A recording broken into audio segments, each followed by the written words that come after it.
Hey guys, what's up? IrishEmerald here, coach of your Wexford Wailords, and welcome to our week 5 team building video for the UBL, the Ultimate Battle League. We are 2-2, coming off a loss last week. Pretty much middle of the road this season, but hopefully we can string together a couple of runs, a couple of wins mid-season, so we get a good run of form going, and maybe start to get somewhat of a playoff push going for us. I think last week, looking back, definitely went too offensive. The team I drafted isn't built for that. But hopefully we can bounce back this week and pick up a W. But that, of course, you know, means we do have to come up with a team, come up with some strategy to beat our opponent, which is, of course, Lynx Forte, coach of the South Florida Bulus. And his team, as you can see above me now, consists of Lando T, Mega Beedrill, Tangrowth, Azelf, Azumarill, which is his Z captain, Darmanitan, Pangoro, Kyurem, Aggron, Rotom, and Volbeat. And that is regular Kyurem and regular Rotom. No other kind of forms or shenanigans with that. Volbeat you gotta watch out for because he's got the tail glow, but not too worried about that if I'm being perfectly honest. It's because it's not the fastest. Lando T is, there's a reason why it's one of the most used Pokemon in a competitive format, and it's because it's incredibly good. But it does have that ice weakness, so we just gotta watch out for that. He could bring in various different forms. He could bring double dancing, scarf, defensive. It's scary, I'm not gonna lie, it's absolutely scary, but it's not his Z captain, so I'm very happy with that. And you know, we kind of do nerf Lando a wee bit with the with Bulu's grassy terrain. He's got the Tangrowth, which is really bulky. Azelf is frightening in League format. If you haven't used Azelf in League format yet, do please. It's insanely good.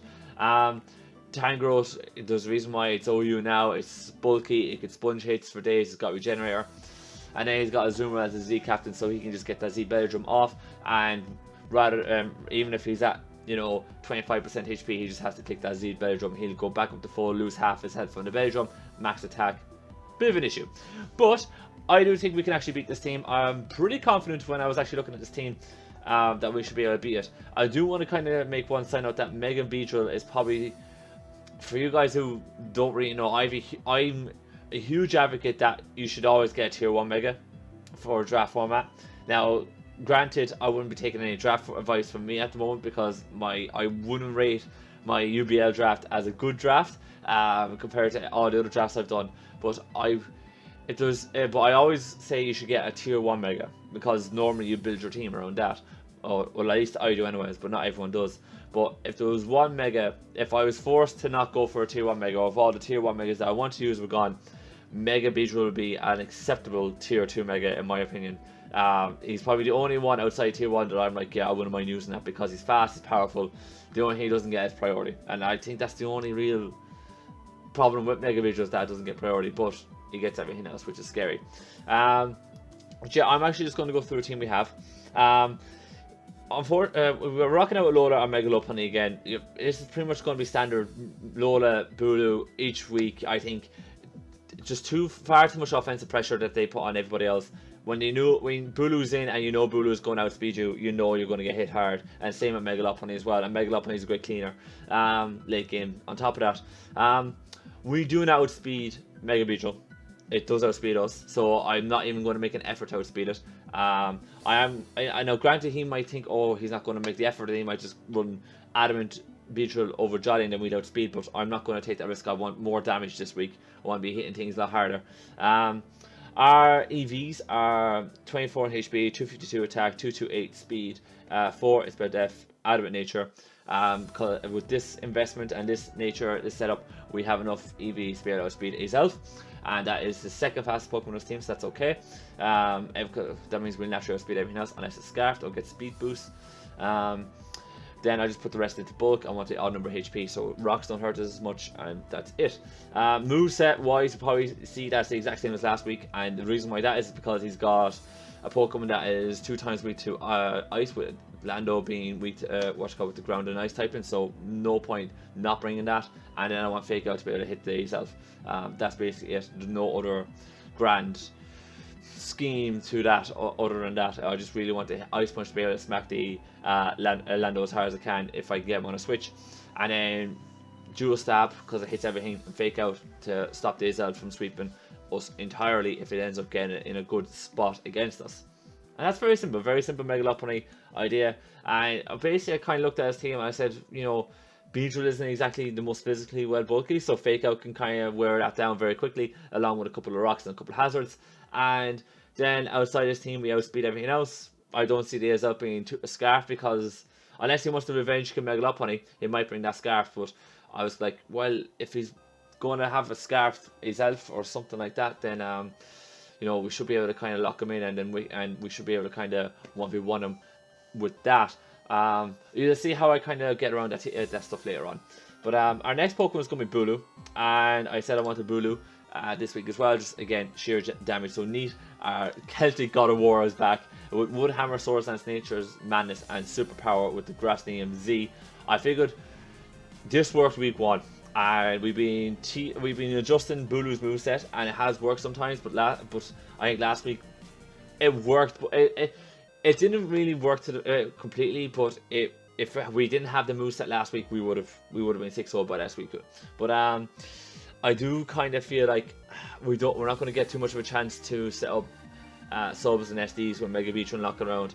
But I do feel that outside of the Azelf and Mega Beedrill, we should have a good bit of fun with Bulu. Gotta watch out for a couple of his other Pokemon as well, like Darmanitan and Kyurem. They're very, very scary, but like if he brings Darmanitan and Kyurem, you know, like we will eventually wear them out. And you know, and his bulkier stuff, like the thing is, if he he has to bring some of the more bulkier stuff to be able to sponge some offensive hits from us. But if he doesn't, if he just brings all our offense, then we should be able to chip him away, because we'll just wear them out and Lola can sweep the doors.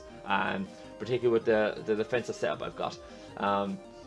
But I thought the idea with Bulu here, even with the setup we have, like he can bring in some stuff like Tangrowth and whatnot, and we're still going to be smacking him with Woodhammers, and it's not going to be too keen on it. And what's got saying with Lando can come in, go and just go and get an Intimidate off, but we can just go for the SD there, and again, not going to like that too much. Woodhammer, because it's our strongest move. SD, just to get we can get +2 on a switch, and then we can start hitting things very hard. Nature's Madness, because I know, like I don't want to be going Woodhammer the whole time when I know Tango can kind of come in, sponge that a little bit, unless I go for the SD and then go for the Z, or go for the Bloom Doom to knock it out. But I kind of want, it'd be nice if we can go for the SD and Tango comes in a little bit more weakened, and then we can go for the Bloom Doom, and all of a sudden we got +2 Bulu at very good health, and we can kind of say, right, well, who's next? Who's next? Who wants to come in on me next? Because I'm just going to click Woodhammer again, you know, and wreck somebody else's life. So that's the kind of idea behind that. Bulu is also really good because we deal with Azumarill very nicely. We outspeed it, unless Azumarill is Sap Sipper, which I highly doubt, but if it is, well, that'd be interesting. But well, it's not as much of a threat if it's Sap Sipper. But if he's going to be the Z Belly Drum set, then we will live in Aqua Jet, and we can Woodhammer that into Oblivion as well, provided we're at like 75 80 HP, or 80% HP, I should say. So yeah, Nature's Madness to kind of come in and take some other hits from like the likes of Tangrowth and whatnot, and then Superpower, so we smack that Aggron and smack other things that might think they can come in on Bulu. He might be predicting the Woodhammer, well, like come into Kyurem or Pangoro, but we're going to like, yeah, what you at, mate? We're just going to smack you now. Might come into Pangoro and we just go SD, and then we just go Superpower on the Pangoro's face, like, you know. So that's the idea behind Bulu. His speed turns are very interesting because they allow Bulu to run Adamant, but then outspeed like a lot of his more slower Pokemon like Pangoro, Aggron, them sort of Pokemon, Tangrowth, because they're exceptionally slow. So we were able to run Adamant. So I'm running 2 Pokemon or Adamant this week, so I'm really looking forward to that. That's going to be giving us some severe damage. But enough of all that. The 2-1-12 allows me to outspeed. I think Pangoro is the fastest out of the slower Pokemon he has, but that's the reason why behind that, and then the rest in bulk and offense. Next up, we are bringing Kalos on Toxapex, and I'm delighted because we finally actually got the A-team back on the squad for once. I haven't used my top 3 picks in a team since week 1, and I think it's about time Kalos got a return. It was just a case where I was always scared to bring it, but I'm not really too afraid this week. I think this is the week that, you know, I think Toxapex can put in a lot more work, because there was just people could prep for Toxapex the last couple of weeks very easily, but I don't think the Bulus can prep for it as well this week. I don't think Mega Beedrill could do too much to it. Like Azumarill, not a chance. Darmanitan, a bit. But if he's choice locked, he's in trouble. Pangoro, no. Kuro, no. With an Earth power, it will, but like it's not gonna like being toxic and whatnot. Aggron, no. That kind of thing. So I'm kind of happy with Toxapex. It's mainly here for another answer to Azumarill. I need another answer to Azumarill. That's the reason why this thing is coming. And then it's another way for me to be able to get some chip damage off on everything. I want, because as I said, I want to be able to kind of clean up late game with Lup and whatnot. So the idea here is to be able to kind of set up hazards very early and chip stuff down. More likely his switch every time is going to be coming out into Lando or something like that, or Tangrowth, and we're just going to go for Toxic. Once we know that he kind of might see that coming, we're just going to go for the Toxic Spikes, and that means he'll be forced to bring the Beedrill then quite often to get rid of that, otherwise the team's just going to be continuously poisoned. And we have Recover then to heal some health off, and then have Knock Off. And the reason why I want Knock Off is because if he brings in the Azelf or something like that, I want to be able to knock off Scarfs. Same with the Kyurem, same with the Darmanitan. So that means Megalopai does not have to fear about anything outspeeding it. I can just come in and start clicking buttons and wrecking stuff. So that was part of the reason. That's one of the things he can threaten my team is by having the Scarfs. So there could be a lot of cases where I'm going to be thinking about should Toxapex go down, and when I get to that point I'm like, well, I could go for the knockoff here and Bon Voyage to that Scarf, but of course that does depend on the where we are in that matchup.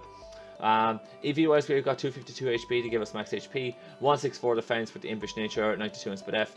That defense allows us to only it means that a drill run from a Jolly Mega Beedrill doesn't have a chance to KO us. I'm pretty sure that Mantan with the Earthquake can still do a good number to us, and so can Kyurem's Earth Power. They actually are quite sore, but I'm not overly worried about that, because it just means that we have to bring in Bulu a lot. So you're going to see me switching in and out Bulu a good bit more in this matchup to prevent that scenario from happening, and allowing Toxapex to come in, be the wall it can be, and just wear stuff out. After I bring Wicked, our Spiritomb, I needed something to sponge Azelf's hits. As I said at the start, Azelf is frighteningly scary, and other than Kyurem, Azelf is the prime special attacker on this team. Kyurem is number 2, but like Azelf is the huge threat on the special side, and we are bringing a set that is purely designed to shut down Azelf entirely. Now, if Azelf is physical, different ballgame, but I'm pretty sure that Azelf is going to be special here because he needs something to be able to smack my team on the special side a little bit. And I would say that it is going to be Azelf. Plus the fact like he knows how to Spiritomb. If he brings Azelf, his best move against the Spiritomb is the Dazzling Gleam. So he has to. That's the reason why I do expect him to be more on the special side, because he won't have a fairy count. He won't have a fairy move to counter my Spiritomb if he doesn't bring the Dazzling Gleam on the Azelf. So that's the reason why we're rocking out the Assault Vest and the special defense investment, is so that if he goes for a nasty plot and then goes for a Dazzling Gleam, that we're going to limit it, and we can just click Sucker Punch, and like as in his calcs he's going to be thinking, oh, I'm going to wipe him here even if he's Assault Vest. But with all that bulk we're going to have, we're going to be like, sorry son, you're not going to wipe us, and we're just going to Sucker Punch him, and he'll probably have the Cobra Berry to take it, and then he's not going to knock us out, and then we're going to be like, well, now what are you going to do, mate? Are you going to switch, or are you going to go for this, or what are you going to do? And then at that point it's a bit more mind games, but we can force Azelf out, and that's all kind of good in the hood if you ask me. And then of course if we have rocks up, we are constantly forcing Azelf to come in, get more chip damage, Loading can kind of come and pick it off. Simple as that. Hard counter to the Azelf, and then once this Azelf is gone, if the Azelf does not come, it's basically just there to counter a couple of other special attackers like Volbeat, Rotom, Kyurem. You know, it's me give and go about that. I know once I know Kyurem's not Scarfed, I'm not worried about it, to be honest, because Megaloping is coming, click high jump kick, gone. But you know, just basically just come in and spun some special attacks, but its primary job is Azelf. That's the kind of crack with that. After that we have Charmed, our Mesprit, and running a fully physically defensive set here with Stealth Rock, Knock Off, Ice Beam, and U-Turn. Ice Beam, for Lando T. Very easy to figure out that one. Knock off again, because I actually want 2 Pokemon this week to be able to knock off Scarfs to allow Megalopunny and Sweet Blade doors. I know this is a big bait for... it's really easy for him to come in with Beedrill then after Charmed goes, because after Charmed picks somebody off or something like that, because B can kind of come in then and just click U-turn and have a bit of fun. But not overly worried about that, to be honest. Because I think once we get Rocks up, he's not going to be too keen on bringing B in the whole time. And if you look at his team, Hazard removal isn't exactly the aim of the isn't exactly a strong point on his team. So I think the idea would be to get Rocks up very early. Rocks is more priority for me this week than the Toxic Spikes. If I can get Rocks up first, and that'd be the main thing. And if Toxic Spikes come after, that'd be even better. And if I can get them both up, I'm going to be very happy. And then lastly, I just want U-turn for a bit of pivot action. Fully physically defensive, so we can deal with the Darmanitan a little bit. I know Pangoros can be a bit of an issue, but we're not going to deal with that. We deal with Aggron. We deal with it's another somewhat answer to the Zimmer, but not great. And we also come in on the Lando T, so we actually have a proper Lando T switch here with our Misprit. Now, Lando T could be SD and it could be a problem, but at the same time, though, you know, he's not. If we come in on an SD, you know, and he picks us off, it does mean that we can kind of come in with Lola or something and just say, right, well, what you going to do now, mate? Because you're going to be outspeeding me. So that's the kind of idea behind that. And then if he's defensive Lando, we always have a switch into the Misprit, and we can just click buttons and just get momentum back very quickly. This is the last Pokemon. I have to say, right, the first 5 for me were very quick to be picked out. I just felt like they had certain roles on team and it was very, very easy. Sparks, actually, my last Pokemon for this team, was very difficult to pick here. I was torn between either picking Yanmega or Rhyperior. Rhyperior was on my team for the longest time, I'm not going to lie, because he hard counters the Mega Beedrill. And I was really digging that, really digging that.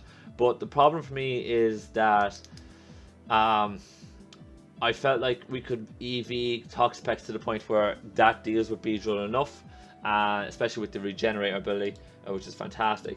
And at that point, I was like, well, if Kalos is knocking around and we can just get Chip on the Mega Beedrill the whole time, like, because he's no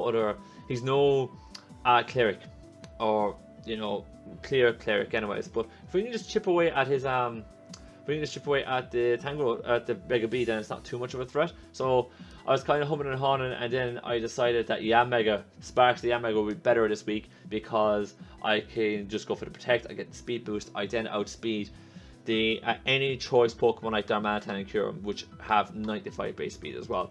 So that was the kind of idea behind that.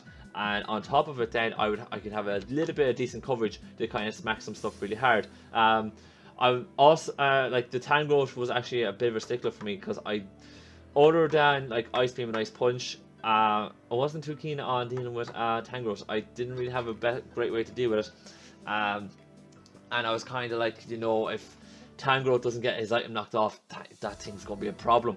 But I figured with Yanmega though, we can kind of come in on a Bug Buzz, and it's not going to be too keen on taking that. So I figured we'll bring Yanmega then, and because that will give me speed and it'll give me another counter to the Tangrowth, and also smacks the Pangoro. The Pangoro. We also get like good damage off, and like they say, the Zoomer and whatnot, to kind of smack stuff like that.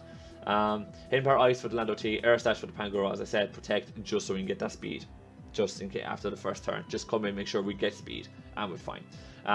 Sparks will be really good once we get a couple of hazards up.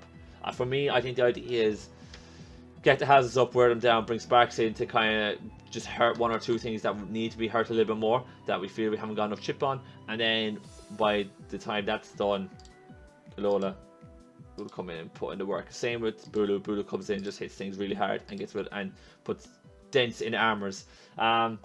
A little bit worried about Kyurem, not going to lie. Kyurem isn't exactly the easiest to prep for, especially a Scarf variant. Because you know, I know it's Ice type, but look, at the end of the day, it's got a very high special attack stat. It's got Dracos. It can drop them for days. It's quite scary, and it's a great counter to my Bulu. So definitely a bit worried about that. I'm not too worried about the rest of his team. I think we prepped good for the rest of his team. But I'm not going to keep you any longer. You have an idea as to what the team we're bringing and all that kind of fun stuff. If you guys enjoyed today's team building video, please click the like button down below for me. If you guys have any comments on today's team or the video, whether it be a good, bad, or different, let me know in the comment section down below, telling what you would have done differently, and what do you think our chances are going into week 5 battle. Do you think we'll win it, and all that kind of fun stuff. Make sure you check out Link Forte's channel in the description down below, because he'll have the battle up on his channel as well. And if you want to see more Wexford Wailords action coming away on his channel or more content in general, please smash that subscribe button down below for me. On that note, I'm going to out of here. Thank you guys so much for watching, and I'll see you next time.